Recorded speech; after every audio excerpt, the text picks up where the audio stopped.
Okay, we are back. Had some technical issues, but we're gonna start this episode. I'm just gonna wait to see that we are live and streaming, and we will start this and make this work. Cool, awesome, we're live.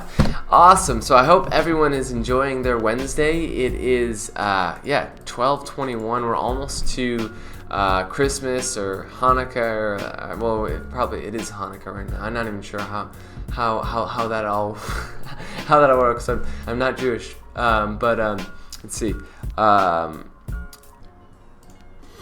All right, what is going on, guys, and welcome. I hope you guys are having a wonderful Wednesday. I know I am.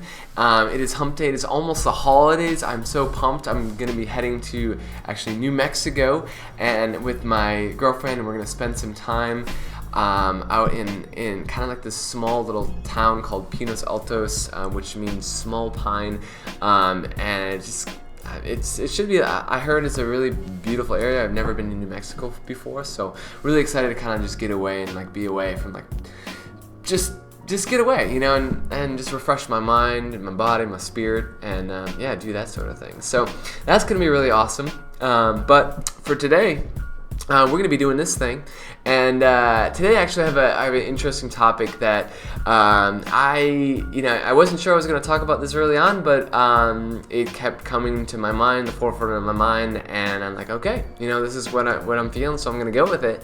And so the topic for today is on evolutionary plants, specifically ayahuasca.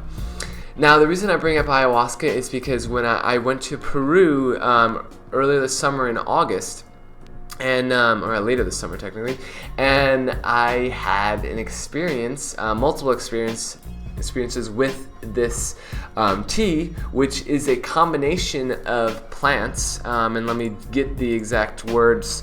The Banisteriopsis caapi vine is the actual like plant, and it's mixed with particular leaves. And let me show you guys just like a picture of this. This is in our Peruvian shaman's house. He had it's like a bark basically.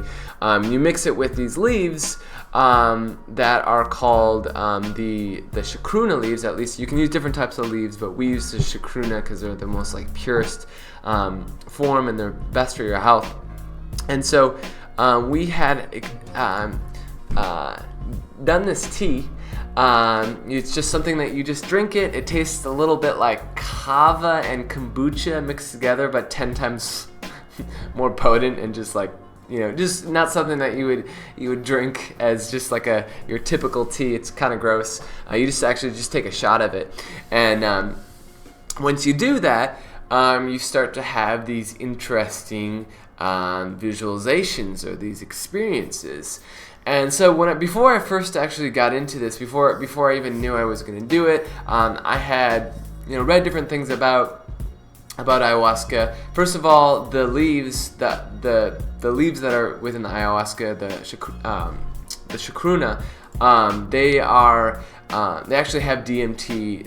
That's the DMT component to it. So if you've never heard of DMT before, it's called the spirit molecule, and basically it's a chemical that we produce in our brains. It's something that is released when we're born, when we die, when we dream, when we have out-of-body experiences. They've recorded that this particular molecule comes out during those times. And what's interesting about that is that these are all times when you're technically like out of your body or having an altered experience, or altered state of mind.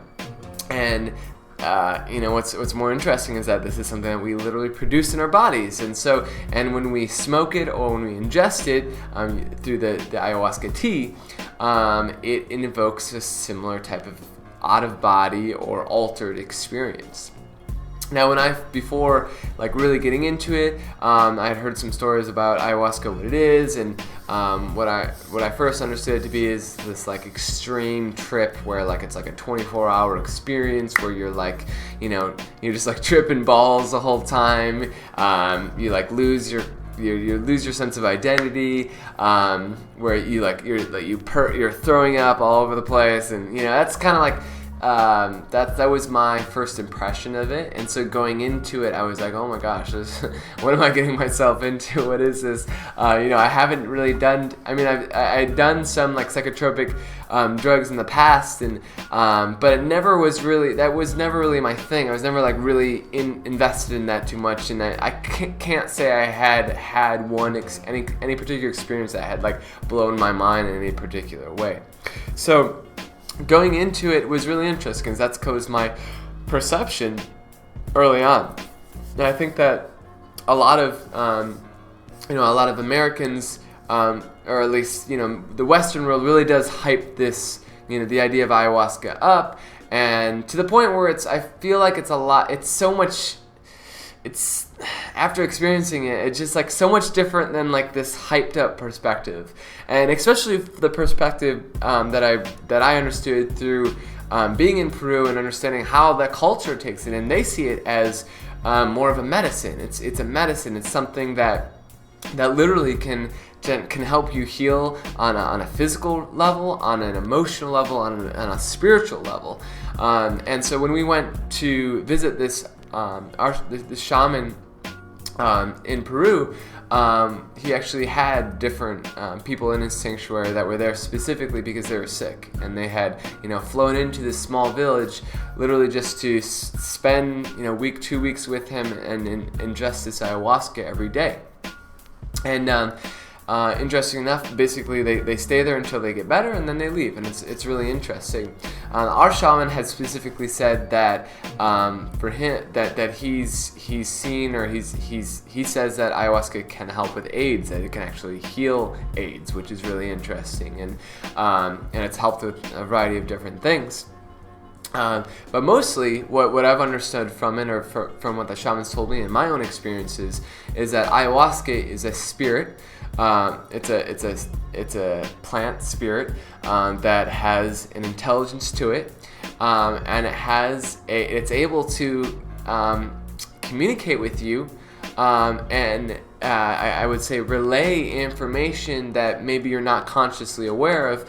I guess would relay information that is dormant because it's either subconscious or it lays within these unconscious realms. It also shares like aspects of the collective unconscious with you as well. So it's basically like allowing you to kind of peer behind the veil and understand a bit more about who you are, and through that you can heal, because as you understand more of who you are, you get a better sense of what direction you need to take in your life, and it's a very, very cool, interesting thing.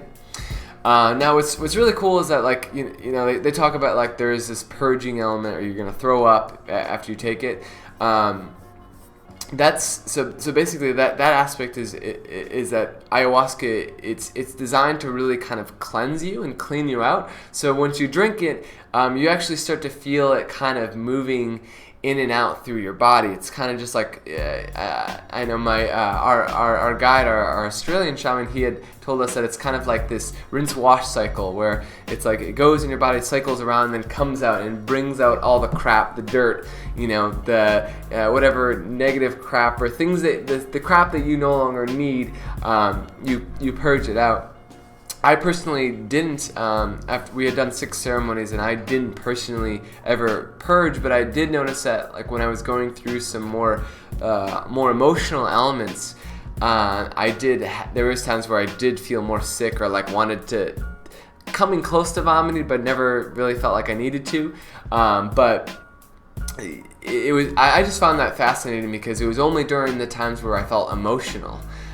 So I found this strong connection between, it's not necessarily something that is poisoning your body. I didn't feel that way at all. I felt like more of like it was getting rid of, or helping you to release these emotional elements. So that was really fascinating to me. And so just like, let me share like a little bit more of the experience. Ayahuasca, basically what you do is you wait till about this. You can do it in a bunch of different ways. The way that our shaman did it is we waited till the sun went down, and then we all would like get into our sanctuary. We'd lay down, and rest and meditate for about 45 minutes. And at that point, they would start bringing out little shots of ayahuasca.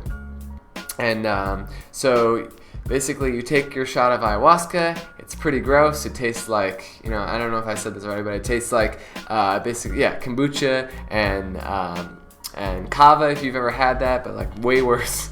You take a shot of it, kind of like, ugh. Take it down, and then you lay back down, and you basically meditate and wait for about another 45 minutes. And about at that point, you can start feeling it kick in. Now, interesting enough for me, I believe it was like the first 2 ceremonies, I actually didn't have any experience at all, and I was just like, wow, this is really interesting. I'm not experiencing anything. I wonder what's going on. Like, am I having enough? Like, what the heck? And it was on the first ceremony, I literally had like 3 shots of it. I was like, what is going on? Like, I'm not having experience. Like, this is really odd. But I was like, I'm just gonna be patient, and we have 6 ceremonies. We'll see what happens. By the 3rd ceremony, it was like full blown, like, yes, this had happened. This was the real deal.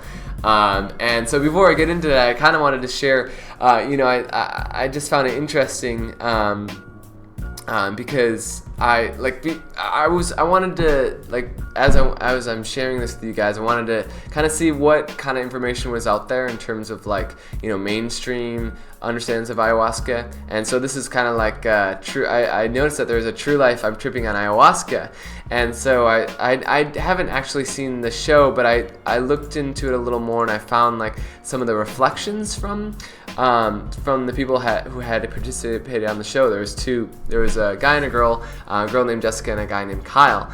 And so after their experiences with ayahuasca, this is what they had said. And they said that the girl said that ayahuasca gives you the tools to make the necessary changes in your life. It helped me to calm down and be okay with it within the moment when you're unsure of what's going to happen. I'm not so insecure anymore, and I don't care what people think of me. We're all one, and we have the same energy source. I grew more spiritual and found healthy ways to vent through singing, dancing, and drawing.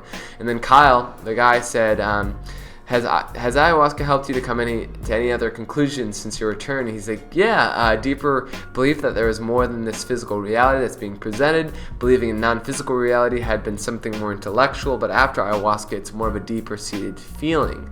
I have a personal belief that there is a higher power and that there are things going on at a more energetic level and metaphysical level. I'm open to ideas of spirit realms.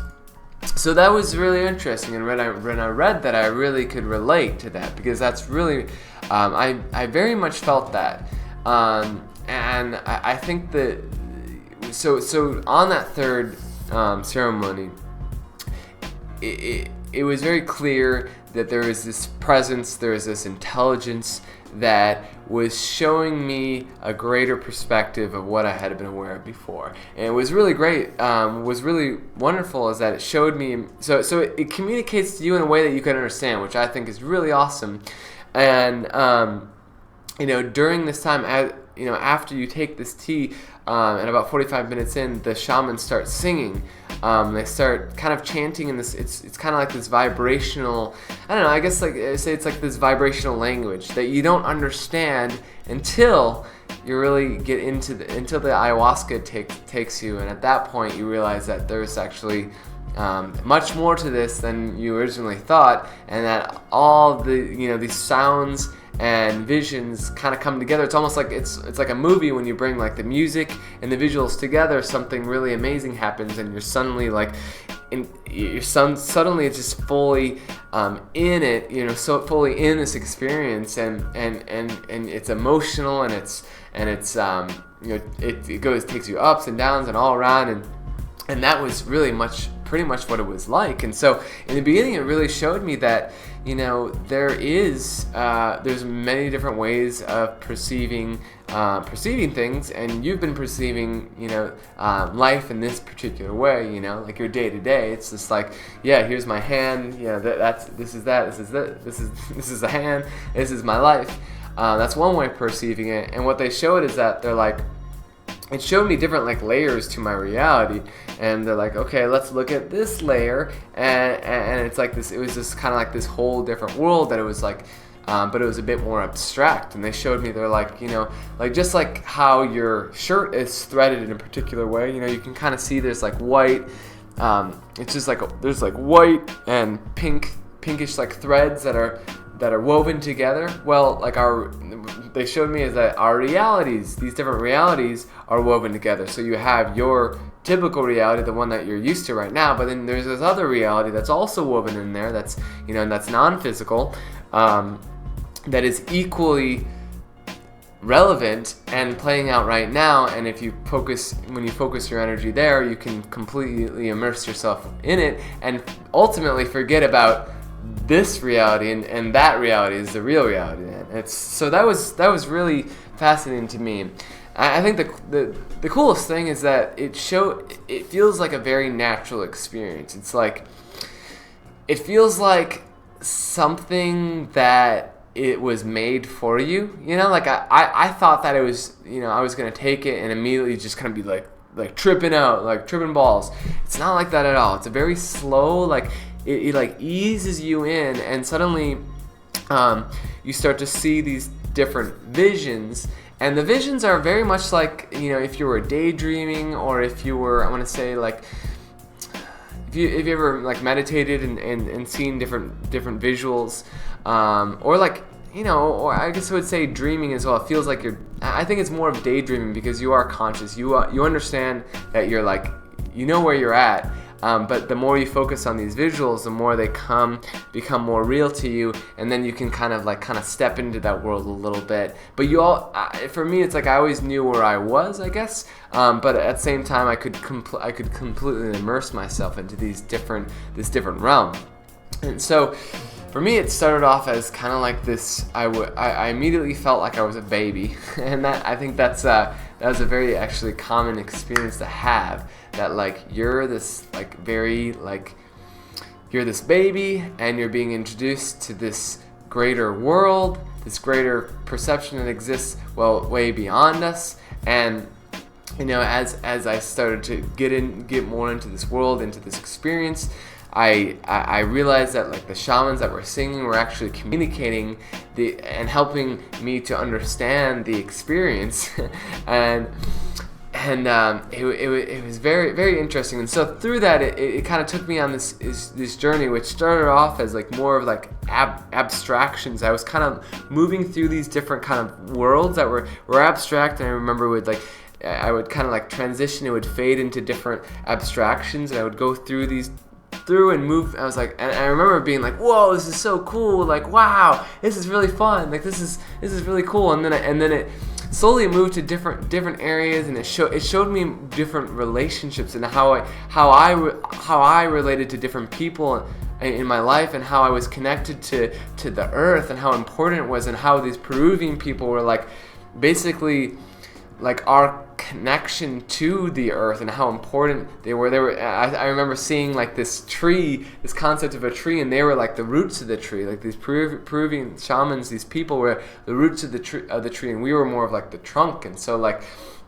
there was this connection there. We were all growing together, and it was all components were very necessary.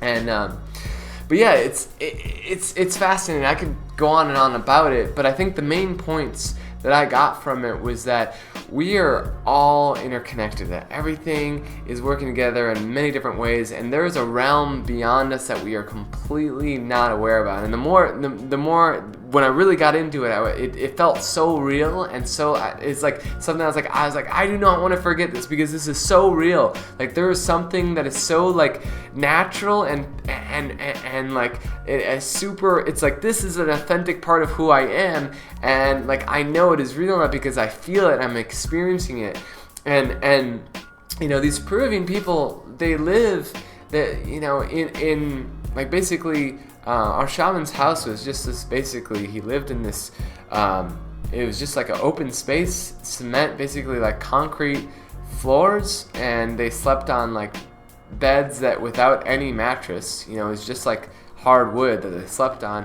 And it's just like, wow, how do they, live this way? That's like your initial thought. But then after you have this experience with ayahuasca, you realize that they're actually living in two different worlds, or they're living this other world on a more consistent basis, and this other world is much different, and it doesn't rely. You don't need any of this. There's no physical. It's non-physical, obviously. So it's like it kind of, for me, it's like it made sense why they live this way, because they're also living in this other world, which is much different and provides different resources and different tools and different strategies. It was very fascinating. I think some of the other aspect of it is it really brings you clarity in a lot of different ways, in that it shows you through different imagery, through emotion, through a story.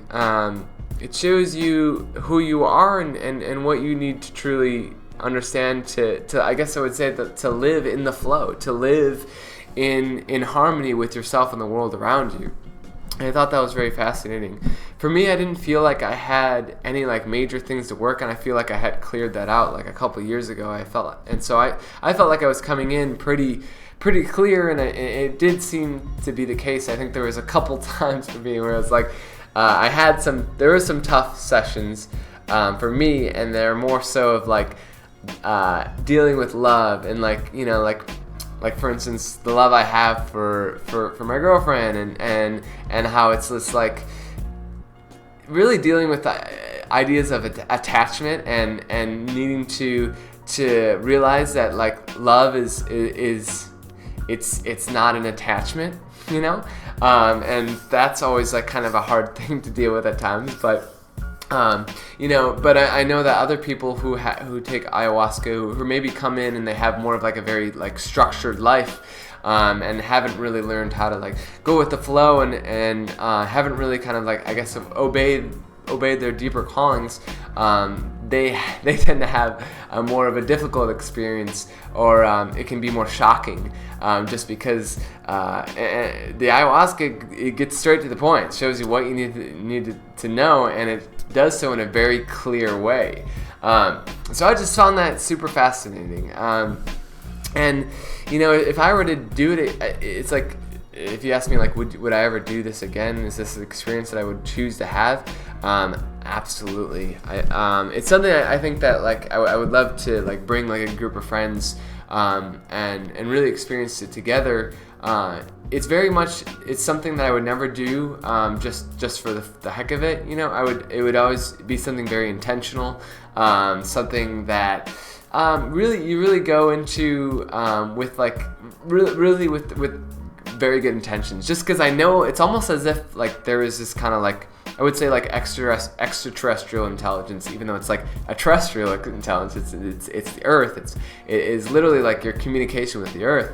But there is just like this other, there's this intelligence that knows you more than you know yourself, and I think that's the most intriguing thing to me. And it is leading you to positive outcomes. It wants you to thrive. It wants you to grow. It wants you to evolve. And I kind of had brought this up on a previous episode when we were talking about space, and how I believe that humanity is, these next 100 years, we're in kind of these preparation phases, because ultimately Earth is not going to be something that we live on forever. At least in order for us to evolve, we have to go beyond Earth. And I feel like the ayahuasca was kind of giving me that feeling as well, but more so instead of like more of like the physical perspective of that, the non-physical perspective of that, where is that we will need to learn to go beyond our physicality and really understand these other non-physical realms, and these non-physical realms there are dangers to them. There is a certain level of maturity that you have to acquire through this. And so I think that's a lot of why I felt like a baby a lot of the times, is because there's a lot of things that I don't know. There's a lot of things that I am unaware of, and this made me feel like, wow, I have a long way to go, but I'm excited, and I know that I'm supported, and I know that there is a lot of there's a very positive force. There's a positive like I guess like element which I was aware of, intuitively, obviously, very aware of intuitively, very aware of intellectually, but to really know that, to really have an experience where you truly know that and be like, yes, there is a non-physical reality that exists, and I know this because, I think ayahuasca really is our connection to that and understanding that. And I think this plant could be extremely useful for our society, and through it would. If everyone were to have an experience like this, our lives would look much differently. But anyways, yeah. So that was my experience with ayahuasca. That is what I feel about the plant. Before I end this, I kind of want to show you. I meant to show this a little earlier. Here's when in ayahuasca, or not in ayahuasca, in Peru, we had gone to. This is one of the sanctuaries that we had stayed at. It was actually in a national park. So I love kind of the open concept of these different areas. It's really pretty. This is also in the park, a different area that we had a ceremony. And then here, let me show you that. This was cool. This was actually inside. We were in the Amazon forest, and our shaman had actually created this sanctuary. It was really pretty area, deep inside the Amazonian forest. This is pretty incredible.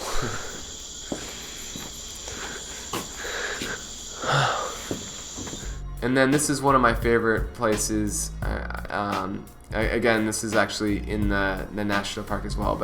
And I had shown you guys the picture from standing far away, but this is what it looked like inside. It was a really pretty place and really cool.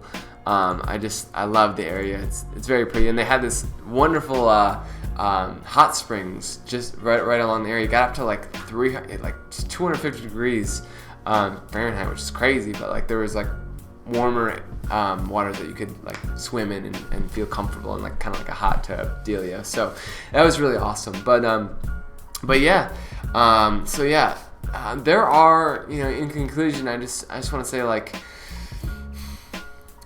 there are definitely some really interesting tools that we have, natural tools that we have at our disposal that can really, I think, really prove to ourselves that there is something more than just this physical existence. And I think that it's really important for our culture to really understand that and know that that this is this is also an important part of life. This is understanding that that there is this other spiritual realm. It changes a lot, it changes how you perceive everything, and ultimately what I think the goal of that is to realize that we're all interconnected, and that we're all in this together, and that we're not just physical, that there are other realms, and they're all playing out at the same time. They're all working with each other, and that our earth, the earth that we're on right now, and these native people that dwell within it are extremely important, because they're our connection to be able to communicate with these different spiritual energies, with just the land itself, and through that I've really gained an appreciation for these plants, for Earth, for just for my life in general, and I hope to do have a journey like this again, because I just know that I'll probably go even deeper next time, But yeah, so anyways, if you guys have any questions about that, or have had experiences of your own, I'd love to hear that. But that is all I have for today, and I hope y'all have a fantastic rest of your day, and I will see y'all